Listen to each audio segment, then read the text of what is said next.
Hi sewing friends and welcome to my channel. It's been a while since I last made something really creative, and what better way to get back into this creative space is to sew a simple yet adorable project. Today I'm going to be making the Superstar pillowcase. I started this project back in 2023 and have not finished it since. So I decided today is a great day to get it done.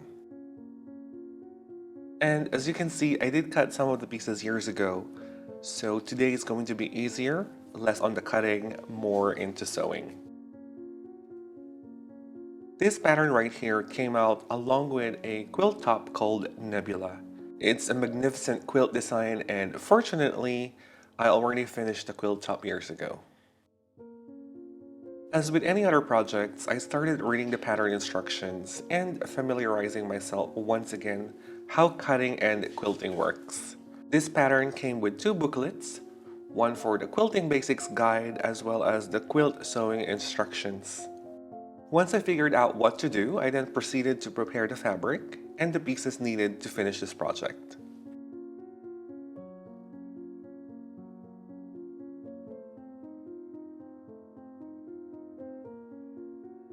This project mainly consists of diamond pieces of fabric in varying sizes, so I went ahead and rechecked if my measurements are correct. The sewing machine I'm using is the Butter NV2700. It's a sewing and embroidery machine, but it's also great for quilting. This is my favorite machine so far.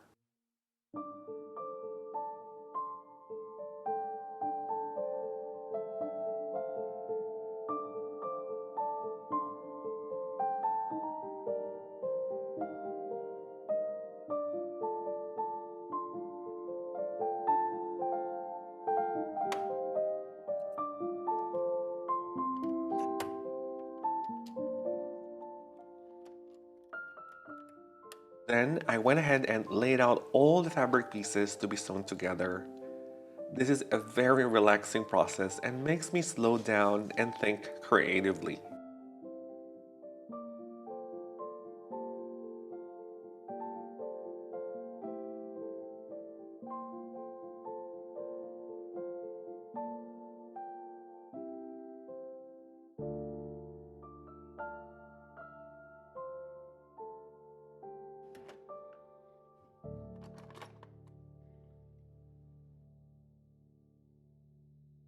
I started sewing just two diamond pieces to figure out the positioning of the pieces.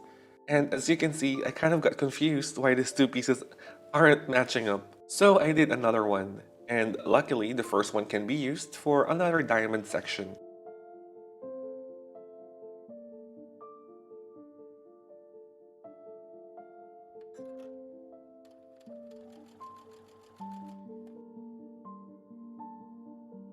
And perfect!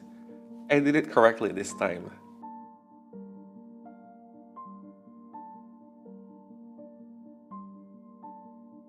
Once I'm confident enough, I then went ahead and sewed two pieces to make a bigger diamond piece. I love flattening the seams on my project using the seam roller. Makes it easier to open up the seams rather than ironing and pressing each and every single seam. Plus, it saves electricity. Alright, I wish it was that quick. But to show you how I efficiently sewn these pieces together, I did what you call chain piecing. It's a very common trick for when sewing multiple pieces of fabric, and it's done by sewing continuously without breaking thread. I'm sure if you're a quilter, you're already familiar with this. This makes sewing faster and more efficient.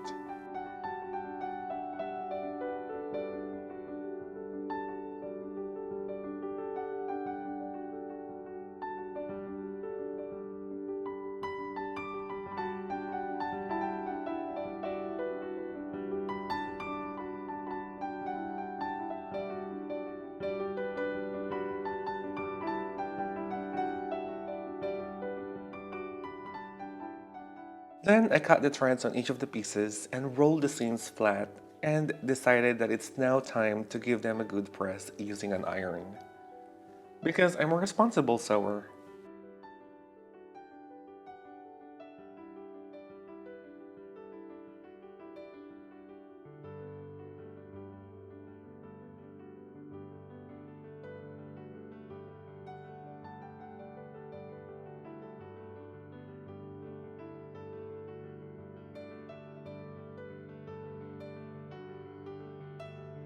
Then I cut up the rest of the fabric pieces for the background. This pillowcase consists of the main pieces for the center, which is basically a 12-pointed star, and the background pieces that need to be cut up in these fabrics as per the instructions. This step is a little bit easier as I don't have to cut up that many pieces, and I really enjoy cutting up fabric. I mean, who doesn't?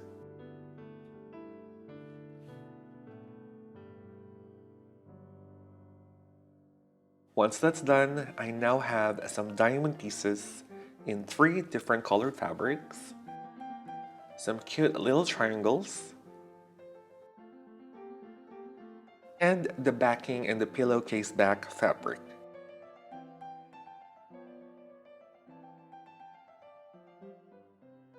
Now, this is the most exciting part of the process, laying out all the fabric pieces to form the actual pillowcase top.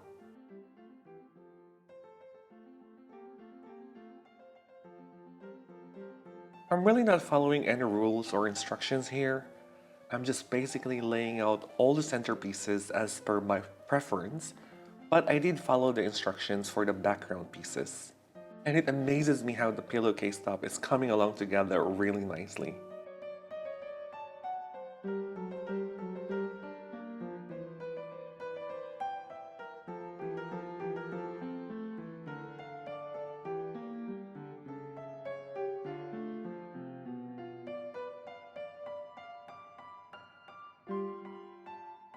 So now that all the pieces are cut and laid out into how they're going to be sewn together, we can then proceed into the sewing machine once again to sew all the pieces together.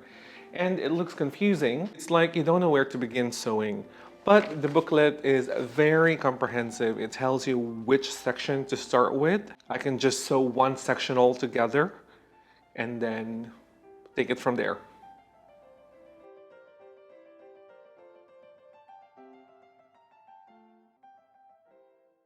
As I've mentioned, the next step is to sew all the pieces together to form the pillowcase top. Working on sewing each section as instructed in the booklet is the best way to go forward, and apparently, it didn't confuse me at all.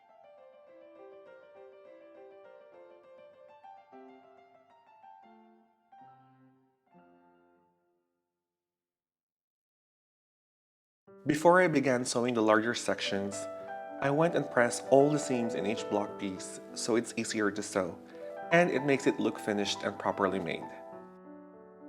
Now this is a fabulously weird looking block if I say so myself.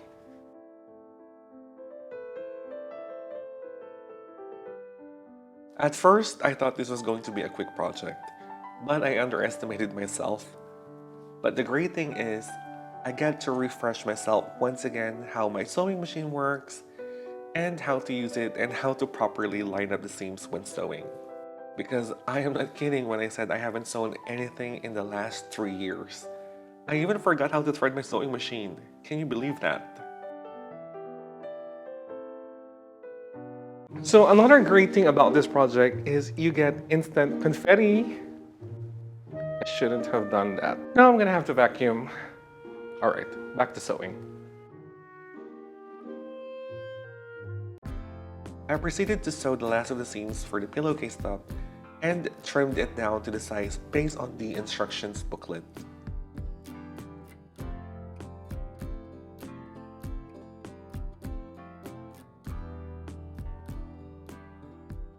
This is really looking gorgeous at this point, and I can't help myself but take a few breaks just to admire the design of this project.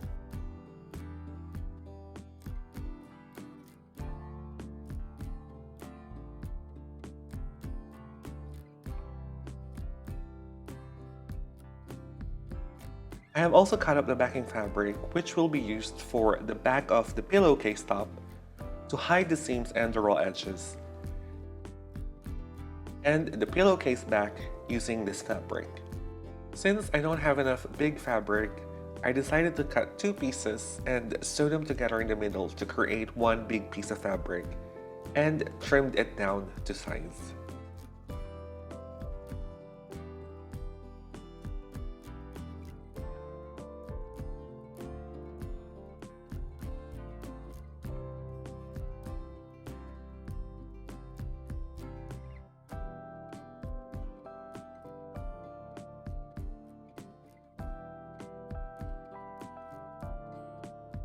Next is to sew the top and the backing fabric. This is to enclose the back of the pillowcase top so no raw edges are visible.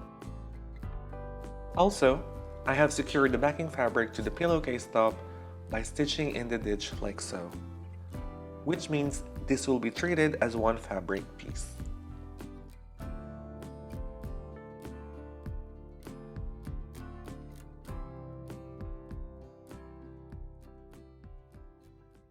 Then the zipper installation part. I'm just using a regular zipper right here that matches the project, and luckily I have this in my stash. This zipper installation method is very easy. All I have to do is line up the zipper end on the edges of both fabric pieces like so, and mark the fabric where the zipper stop is. This is normally half of an inch on most zippers. I marked both ends of the fabric like so. This is my guide as to when to start and stop sewing, as the middle part after the markings will be left unsewn, essentially making it the zipper opening.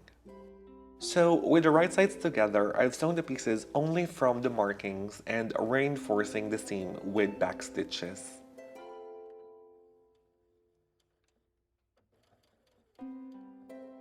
Then the opening is pressed to the inside or the wrong side with the full seam allowance, which is 1/4 of an inch on this project.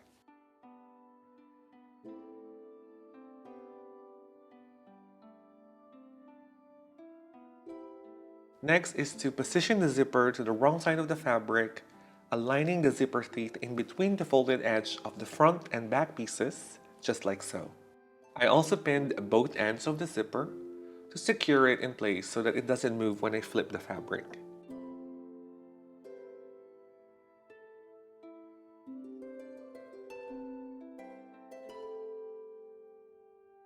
Then I secure the zipper tape by pinning on the right side of the fabric, making sure to catch the zipper tape underneath.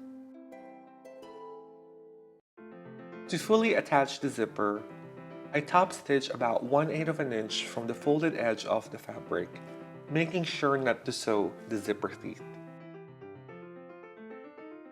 This technique will somehow hide the zipper from view and will make it look like a lapped zipper installation. I did this on both sides of the zipper.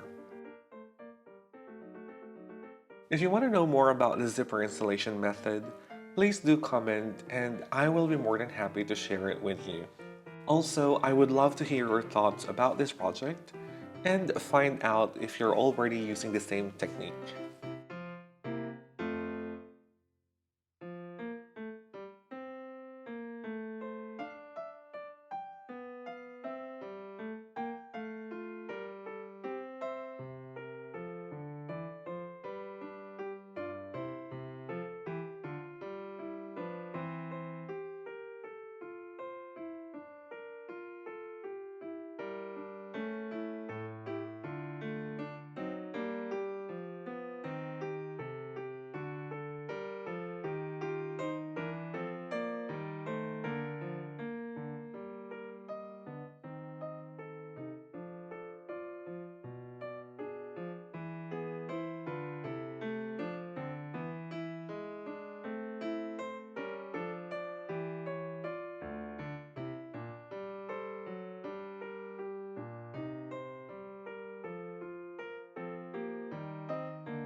Alright, on to the last step. After the zipper is put in its proper place, I finished off the pillowcase by sewing the remaining sides using 1/4 of an inch seam allowance. Alright, so after sewing 1,345 seams, it's finally done. The superstar pillow. Look at it, it's so gorgeous! Thank you guys for watching. It's quite a long video and I hope you liked today's project. Now I can get back to my sewing groove. Don't forget to hit like and subscribe and I'll see you on the next one.